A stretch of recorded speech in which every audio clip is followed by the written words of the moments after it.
Hey yo, hey everyone, Andrew here, bringing you another video, and today we're continuing part 2 to my top 20 favorite comic book runs of all time. Now if you need information about this countdown, just go see part 1. So continuing the countdown at number 15. Coming in at number 15 on my favorite comic book runs would be John Byrne's run on Superman, which would be mainly the Man of Steel series, but he does a little bit more afterwards. So just take a look at these. This is my favorite Superman stuff. I'm really sad that I think this is getting retconned. I think it's getting, well, not retconned, but removed from continuity, at least some of it with Secret Origins. But this is my definition of the perfect Superman. You know, the perfect Superman, the perfect Metropolis, all the supporting characters. The stories in these were just so enjoyable. I never had so much fun reading Superman than reading this. This is bar none my favorite Superman stuff. John Byrne did a great job reinventing Superman, making him have his powers, his character, just overall just making Superman great. And I think he did such a good job. Some people complain about the Legion of Superheroes and how that was handled, but I thought it was actually handled fairly nicely. So John Byrne's run on Superman, one of my favorite runs on Superman. Well, no, my favorite runs of Superman of all time, and definitely makes it as number 15 on the countdown. So putting that down here. Okay, coming in at number 14, and a few things are going to be excluded for this writer, but it would be, coming in at number 14 would be Grant Morrison's run on Batman.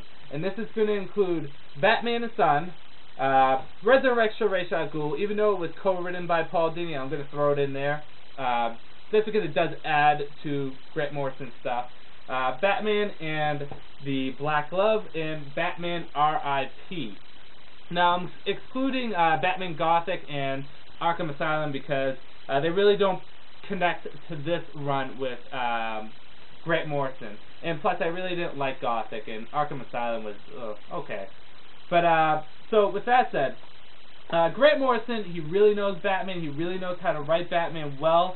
The thing I like about Grant Morrison is that he does not treat the reader like a moron. He treats the reader like an intellectual person.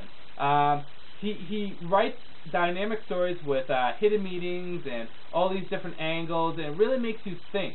So I like how Grant Morrison writes because it really makes the reader think. I feel, while R.I.P. was going on, actually while Black Glove was going on too, I would be on the DC boards. I'm not registered, but I would read it. And I see a lot of people theorizing and such great ideas, and just, you know, Grant Morrison, he does not treat the reader stupid. He's a very intellectual writer.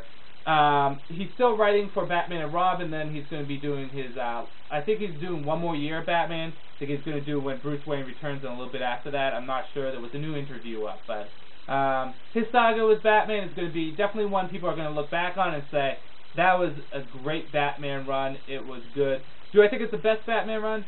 No, but I still think it's great. Grant Morrison really knows the character. He really knows how to mix things up, and that's one thing he does do. He mixes things up, and again, he doesn't treat the reader like an idiot. He treats the reader like an intellectual person. My favorite book on the run would have to be R.I.P.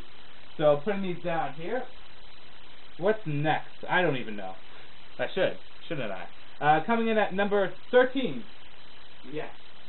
Coming in at number 13 would be Jeff Johns' run with the Teen Titans, consisting of A Kid's Game, Family Lost, Beast Boys and Beast Girls, The Future Is Now, Life and Death, Titans Around the World, and Titans Eat. Jeff Johns, you know, I think Jeff Johns is an all-star writer. He can take almost any character as long as he enjoys the character and pull out good stories. I mean, with Hawkman, Green Lantern, Superman, JSA, and definitely with the Teen Titans. The Titans was a title that really wasn't going anywhere at all, and it needed a fresh look, a facelift, new members, and Jeff Johns really delivered here. These are some great Titan stories. I really enjoy these. I really like the new team. I mean, with the exception of, you know, what's her name? Starfire and Raven being on them, because I don't think they're necessary, or Beast Boy, the team on a whole just works so well. They have that family feel that the Titans should have. And out of all of them, Kid's Game is probably my favorite with, whoops, wrong one. Titans Around the World coming number 2. But great run with the Titans. Definitely one of the better Titan run, and I'm a little upset that he kind of went off it, but he's doing other stuff right now, so I'll let it slide. So put that down there. Let's see, John's Titans. Next is number 12. Number 12 would be Gail Simone's run on Wonder Woman, which consists of The Circle, End to the Earth, Rise of the Olympians, and the stuff she's writing now, because she's still writing Wonder Woman, as far as my knowledge goes. But yes, she is. Gail Simone, one of the best Wonder Woman writers I've seen in a long time. Definitely within my top 3. One thing she does is she brings the character into a new world. She mixed things up, kind of like Grant Morrison. She mixed things up with Wonder Woman. She really knows the character well. I say that about a lot of people, but I really like her work on Wonder Woman. Circle was a good story. End of the Earth was just fun, especially teaming up with Beowulf. Awesome.